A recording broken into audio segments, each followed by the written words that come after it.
Olá pessoal, tudo bem? Vamos ver então uma siciliana com interesse teórico. É uma variante muito teórica, mas muito boa, que ajuda muito a desenvolver o xadrez. Foi jogada entre Christian Braun e Davi Navara, famoso grande mestre tcheco. Davi Navara, deixa eu só abrir aqui para mostrar para vocês. Deixa eu abrir um pouquinho mais aqui.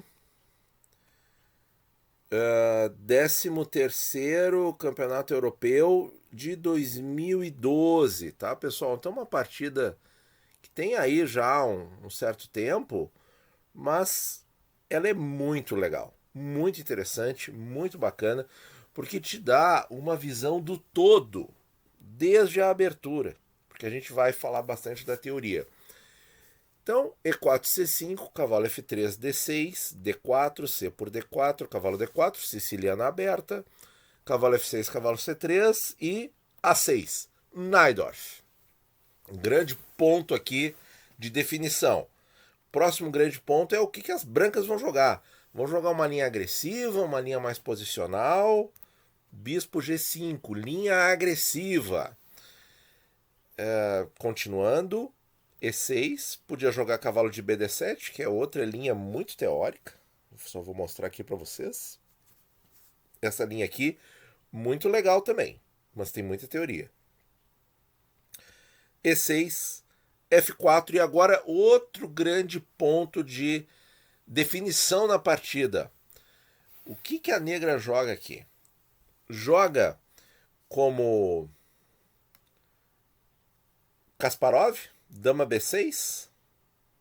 Existe também a linha do peão envenenado postergada, em que o dama B6 acontece mais tarde. As negras fazem alguns lances intermediários aqui e depois jogam dama B6. Ou vão para a linha mais posicional, mais clássica, com bispo E7, ou vão fazer alguma coisa diferente. Fizeram alguma coisa diferente, cavalo de BD7, que é muito parecido com a linha posicional clássica do bispo E7. Então, uma linha cavalo de BD7 que é bastante tática, mas que não é tão arriscada quanto o dama B6, porque o dama B6, só mostrando aqui para vocês, ele é profundamente teórico, realmente bastante exaustivo para você estudar, e são linhas muito agudas. No cavalo de BD7 também temos essas linhas bastante agudas, mas depois de determinadas sequências de lances, a posição adquire um caráter muito que dá para jogar com base nos princípios, certo? O caráter mais posicional do que tático, mas é muito tática, sim. E tem um corpo razoável de teoria, mas não é tão extenso e tão complicado de jogar ao vivo quanto o dama B6. Veio o dama F3, clássico, também se joga dama E2 aqui, dama C7, roque na ala da dama, bispo E7, transpomos para a linha clássica. Transposição. Olha aí, pessoal. Qual seria a linha clássica clássica? O bispo E7 direto aqui. O Davi Navara jogou cavalo de BD7. Então vejam, tem vantagem em jogar esse cavalo de BD7? Na minha opinião, tem. Porque você pode, jogando cavalo de BD7, querer entrar nas linhas do dama E2, ou você pode transpor para o clássico, que é mais posicional. Aquilo que eu comentei. As negras vão fazendo alguns lances e postergando para ver qual é o plano que a branca vai escolher. Aqui o Davi Navara viu que a branca escolheu a linha clássica e ele topou e ele foi para ela porque talvez ele quisesse jogar isso, mas não deixou claro. Fez aquele drible, aquela transposição esperta para não dar convicção para o jogador das brancas. E isso aí é interessante de fazer? Sim, no jogo de xadrez do ponto de vista esportivo. Por quê? Porque você vai deixar dúvida no seu adversário, ele pode perder tempo no relógio e ele pode ali realmente abalar um pouquinho o psicológico, porque ele não tem certeza de qual linha você vai jogar de fato. Isso é muito interessante na abertura. Os grandes mestres usam e abusam desses recursos. G4 Então, linha do peão. Essa linha, pessoal, essa linha aqui, que é uma linha teórica bastante importante na Siciliana Najdorf, é a linha que o Fischer jogava muito. E nós temos partidas também contra o Spassky. O Spassky jogava bastante bispo D3, certo? A gente também vai mostrar, vai analisar com calma essas partidas aqui no canal. G4, B5, bispo por F6, cavalo por F6, G5, tudo teórico, pessoal. Tudo teórico e praticamente forçado. Claro, não vou dizer que um dos bandos seria obrigado a executar tais lances, mas tudo é muito lógico. Por isso que, apesar de a gente já estar no 12º lance, isso aqui você não tem dificuldade de se lembrar. Não tem dificuldade nenhuma de se lembrar. Cavalo D7, F5, e aqui vem mais um ponto de definição da partida. Uma linha muito comum aqui é bispo por G5 com cheque, em que as brancas realmente fazem esse sacrifício de peão com tempo. Vamos executar aqui para mostrar. Mas a posição final, isso eu tenho outros vídeos na parte da teoria mesmo da Najdorf, a posição final, o que acontece? O rei das negras fica bem exposto e as brancas cravam em definitivo um cavalo em D5. Então fica uma posição bastante difícil de jogar ao vivo. Ao vivo e até no Blitz, por que não? Então esse bispo por G5 é bem duvidoso, na minha opinião. E o que ele jogou aqui foi Roque.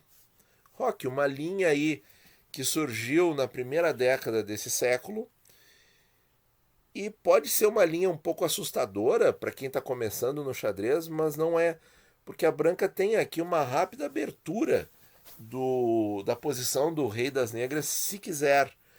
Mas se a gente for olhar, não traz grande vantagem. Qual seria o lance, pessoal, das brancas aqui para tentar abrir as nossas defesas? F6. E aí é praticamente forçado G por F6, G por F6, cavalo por F6. E qual é a avaliação aqui, pessoal? Pequena vantagem negra. Por incrível que pareça. Qual é o detalhe aqui? Par de bispos. Par de bispos. O rei tem um local seguro em H8. E essa coluna aqui não vai cair sob domínio das brancas. Vai ser disputada. Vai ter torre G8, vai ter bispo B7 e a outra torre ajudando. E tem peça para ajudar na defesa. Esse conceito é muito importante, pessoal.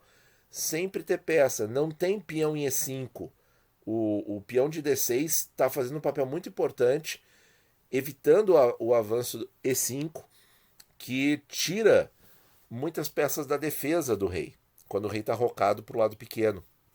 Então essa posição, apesar de ser muito assustadora, na verdade ela é perfeitamente jogável.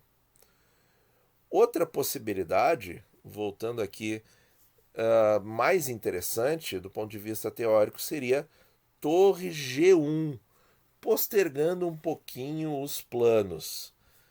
Defende o peão e deixa outras possibilidades em aberto, como o avanço para G6 e H4, H5, H6 até. Então esse lance torre G1 mais flexível tem pequena vantagem branca aqui, mas de novo, é uma posição perfeitamente jogável. Nós temos aqui a favor das negras a grande diagonal com o bispo B7, o cavalo vindo para E5 rápido e, bom, as brancas podem romper no centro, mas também não vão conseguir muita coisa. O que o adversário do Navarra jogou? Ele jogou F por E6, que parece uma jogada bem apetitosa. Estou tentando traduzir juicy do inglês. Suculenta. Suculenta. Apetitosa. F por E6. E aí vem um duplex, né? Com cavalo E6. E é o que foi jogado. Só um detalhe aqui nessa posição. Essa posição, pessoal, está igualada. Teoricamente está igualada. Vem o cavalão para D5. Vem, quando o peão cair. Mas vem o nosso cavalão para E5 e a diferença que eu falei antes, quando o bispo toma em G5, é que aqui o rei está mais protegido. Porque não tem avanço de G6 e outras coisas que acontecem na linha em que o bispo toma o peão mais cedo. Cavalo por E6, então dama e torre ameaçados. Agora ele ganha o peão.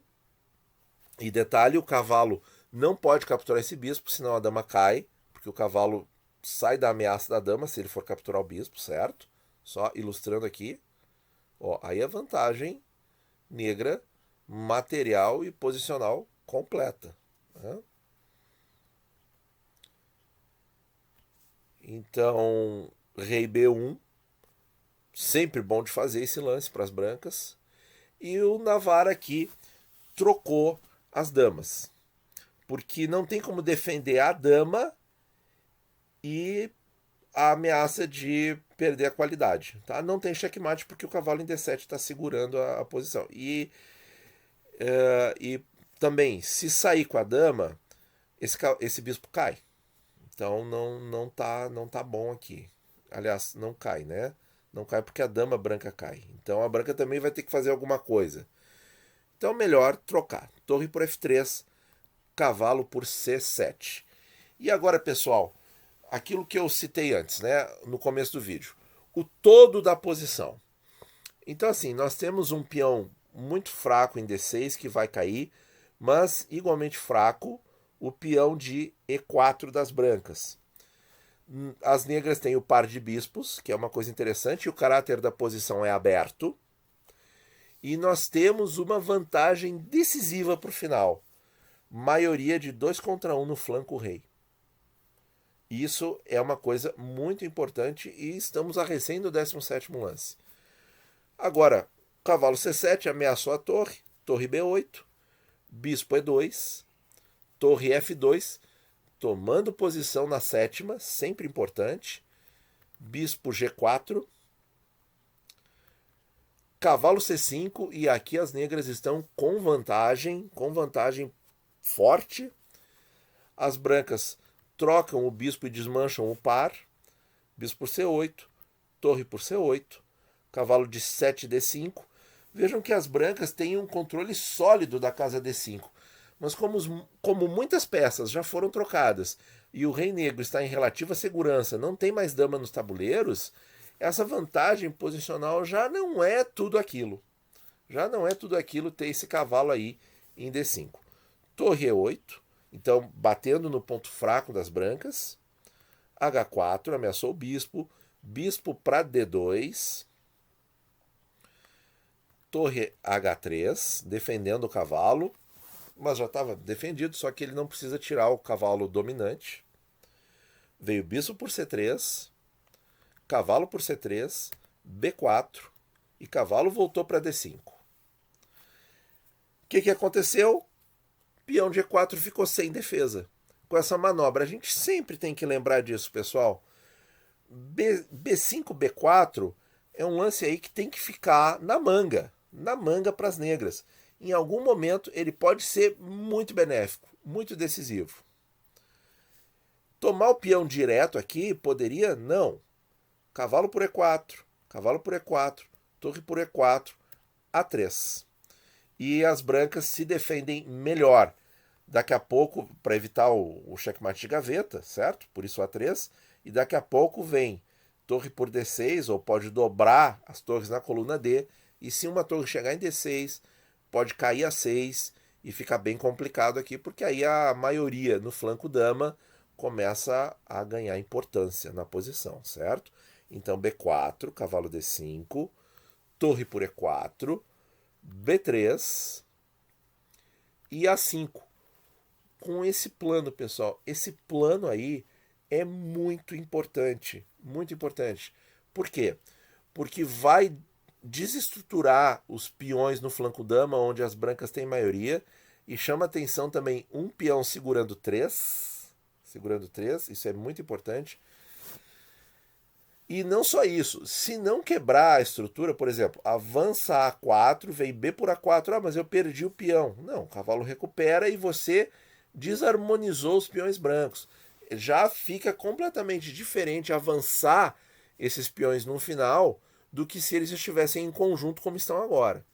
Então, A5 a4 e não captura A4 a3, volta a ter a ameaça de gaveta, de algum checkmate de gaveta, porque tira a casa B2 de fuga do rei. Bem importante esse conceito. Cavalo E3, A4, cavalo C4. Então as brancas reposicionaram o cavalo de D5 para C4, atacando o peão de D6, e o Navarra continuou com o plano, A3, tirando casa de fuga do rei. Veio cavalo por D6, torre por D2, pessoal. Torre D2, olha aí. Ameaça de gaveta. Se torre por D2, torre E1 é mate. É mate, certo? Só executar aqui para mostrar para vocês. Claro, vai ter ali o lance da misericórdia. Então, torre D2. Lance muito forte, lance tático em conjunção com o plano do avanço do peão A. Veio torre de HH1, ele defendeu ali a torre. E agora as negras praticamente jogam e ganham. Bom, pessoal, espero que você tenha descoberto o lance. O que acontece aqui? Esta torre está sobrecarregada, ou seja, ela não está defendendo este peão. Então, torre H4. Por quê? Porque se torre H4, mate lá. Essa torre de H1 está defendendo a torre de E1. Então, nada mais defende o peão de H4. E olha aí o que apareceu. 2 peões passados livres no flanco rei. A partida já está ganha. Veio cavalo C4, torre por D1, torre por D1, cavalo E4, e aí esse lance não só ameaça o duplex em C3, como paralisa completamente o flanco dama, e de certa maneira mantém o rei branco em rede de mate, dependendo da jogada da branca. Nessa posição, o Christian Braun abandonou. Então olha, pessoal, que pérola essa partida conduzida pelo Davi Navarra. Davi Navarra é um excelente jogador. A gente tem muito a aprender das partidas dele. Ele tem partidas sensacionais de brancas contra a variante Berlim da Rui Lopes, em que ele simplesmente destrói o muro de Berlim. E, enfim, na minha opinião, é um baita jogador para a gente acompanhar e estudar as partidas, certo? Muito obrigado por ouvir e bons jogos a todos.